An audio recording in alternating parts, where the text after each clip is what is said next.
Ya, masuknya nama Kaisang Pangarep, Ketua Umum PSI dalam bursa Pilkada Jakarta ini menguatkan anggapan bahwa ada pengaruh lagi, ada cawe-cawe lagi dari Pak Presiden Joko Widodo dalam Pilkada Jakarta. Nah, ini termasuk akan nantinya kabarnya akan dipasangkan dengan Ridwan Kamil, kader dari Partai Golkar. Nah, untuk itu kita akan bahas mengenai seberapa jauh keterlibatan Pak Joko Widodo dalam kandidasi Pilkada Jakarta. Sudah bergabung sama kami ada sejumlah narasumber yang sudah hadir di studio dan juga lewat sambungan Zoom. Di studio dulu kita akan sapa dulu Mas Dede Uki Prayudi selaku Wasekjen DPP PSI. Selamat pagi. Selamat pagi. Mas Uki. Ya, ada juga bukan Wasekjen, Ketua DPP. Ketua DPP. Ya, coba diganti bawahnya nanti ya, Ketua DPP PSI. Oke. Lalu ada Bang Ridwan Hisyam selaku politikus Partai Golkar. Selamat pagi, Bang. Ya. Ada juga pengamat politik Mas Tri Andika, analis politik dari Universitas Bakri. Selamat pagi, Mas Andika. Selamat pagi, Mas Andika. Melalui sambungan Zoom kita sudah bergabung juga ada Bang Andreas Hugo Pereira, politikus PDIP. Selamat pagi, Bang Andreas. Bang Andreas, selamat pagi. Pagi semuanya. Baik, Bang Andreas mas selalu rajin menyapa lewat Zoom ya Bang ya. Nanti kita sebelum ke Bang Andreas saya ingin ke Golkar dulu nih. Ada Bang Ridwan Hisyam. Bang Ridwan, anggapan yang muncul sekarang ini adalah Pak Presiden Pak Presiden Joko Widodo terlibat dalam kandidasi ex gubernur yang suka nyanyi Ridwan Kamil ya. Ridwan Kamil yang kemudian maju di Pilkada Jakarta. Apakah memang anggapan itu bisa dikonfirmasi atau bagaimana? Sejauh mana sebenarnya keterlibatan Pak Joko Widodo dalam kandidasi Pak Ridwan Kamil? Ya, jadi begini, Golkar ini memang banyak masyarakat yang belum mengerti di dalamnya. Biasanya cuma lihat di luar. Nah, padahal di Partai Golkar itu memang ada semacam ruang-ruang. Nah, itu memang sudah menjadi tradisi di Golkar. Jadi ada satu kamar, ada setengah kamar, malah ada yang seperempat kamar gitu ya. Nah, kita memang Partai Golkar ini didirikan sejak Oktober 64, Sekber Golkar, terus berubah menjadi Golkar, sampai menjadi Partai Golkar, keterlibatan Presiden itu langsung. Jadi siapapun, jadi saya tidak setuju kalau dibilang Pak Jokowi cawe-cawe. Memang Pak Jokowi sebagai Presiden. Nah itu, pada saat Bang Ical Ketua Umum, itu Presidennya SBY. Itu, jadi terlibat. Ada petunjuk. Pengaruhnya pada saat saya maju di Pilgub Jawa Timur, maunya saya maju itu 2013. Bersama Hovifah yang maju kedua kalinya. Saya datang ke Bang Ical, di lantai 46 di sini. Nah, Bang, saya mau maju, saya bawa siapa? Ketua Umum PBNU loh, Kiai Hasyim Muzadi. Sudah ngobrol-ngobrol, setelah itu Bang Ical, Wan, saya butuh waktu 1 minggu. Dia bilang, kenapa Bang? Konsultasi gitu.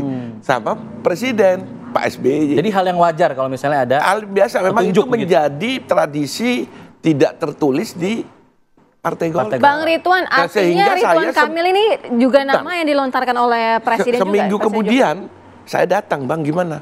Wan, kau jangan maju, kamu masuk di DPR aja kembali, dia bilang gitu.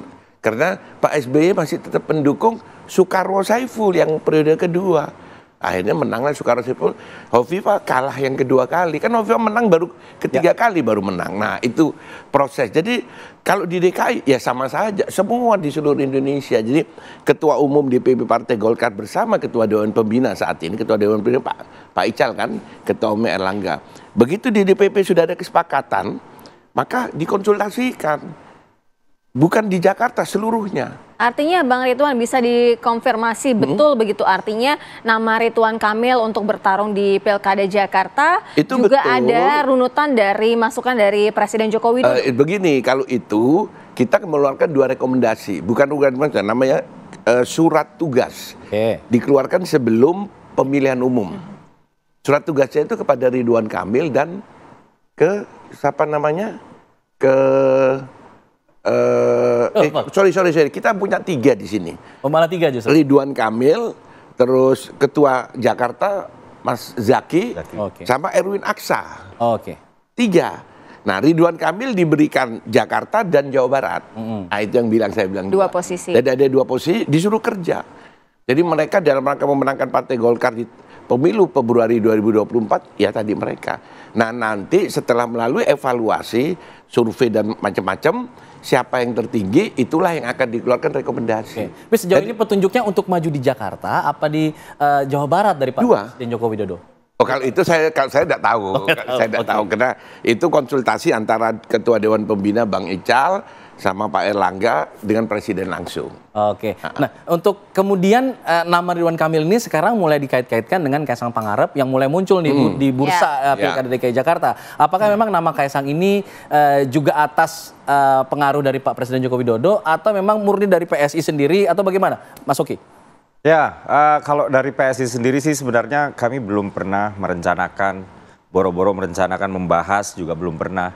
Apalagi secara formil mendaftarkan nama ketum kami ke Des Pilkada kami, itu juga belum pernah. Tapi ketumnya yang ngomong sendiri, saya pengen disandingin sama Pak Anies. Tapi sekarang ngomongnya beda saya sama Pak Anies. Ini beda-beda nih. Nggak, ketika ditanyakan siap ya siap ya. Tapi kan begini, kita itu tidak mau melongkahi ya, karena kan putusan MA ini belum menjadi PKPU. Gitu. Apabila misalnya ini kita berandai-andai ya, kita sudah membahasnya, merencanakannya, melakukan simulasi nama, membangun chemistry, simulasi konfigurasi partai politik dan lain-lain, tahu-tahu nggak menjadi PKPU, ini kan akhirnya akan menjadi usaha yang sia-sia.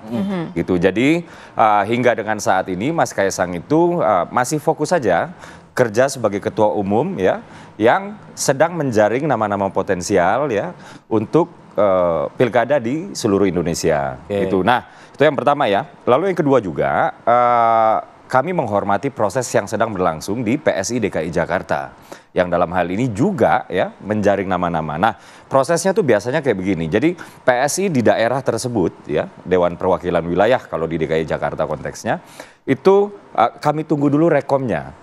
Gitu. Jadi misalnya minggu yang lalu kalau nggak salah itu Ketua Forkabi ya sudah mendaftarkan namanya untuk maju di Pilgub DKI misalnya ya, dan lain-lain. Nah, rekom dari PSI di wilayah tersebutlah yang kemudian sebelumnya diserahkan dulu ke DPP, baru DPP akan membahasnya secara serius. Nah, hingga saat ini ya ada beberapa daerah yang sudah memberikan rekom dan kami langsung bahas secara serius dan sudah kami putuskan bahwa kami mengusung tokoh-tokoh tersebut misalnya. Kalau nama Jakarta siapa yang keluar? Nah, Jakarta ini belum. Dan kita mesti ingat ya, yang meramaikan Mas Kaisang untuk maju di pilkada-pilkada nggak hanya DKI, itu kan bukan dari PSI-nya.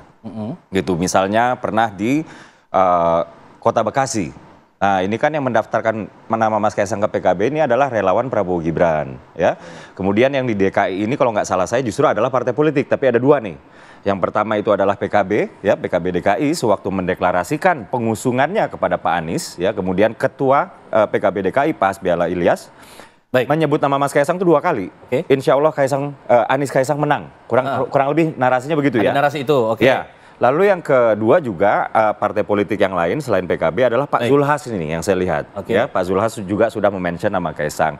Terus terang kami merasa terhormat. Ya, bagi kami ini adalah sebuah bentuk pengakuan bahwa DKI Jakarta atau daerah lain itu membutuhkan potensi anak-anak muda seperti Mas Kaisang. Tapi dari PSI sendiri belum selesai. Iya, belum selesai, masih akan terus dirampungkan gitu ya, masih akan diperhitungkan lagi ya. Tapi paling tidak nama Kaisang ini muncul di dua pihak gitu ya, pasangan sebagai Anies juga Ridwan Kamil. Nah, kita akan membahas juga nanti usai jeda, kami segera kembali.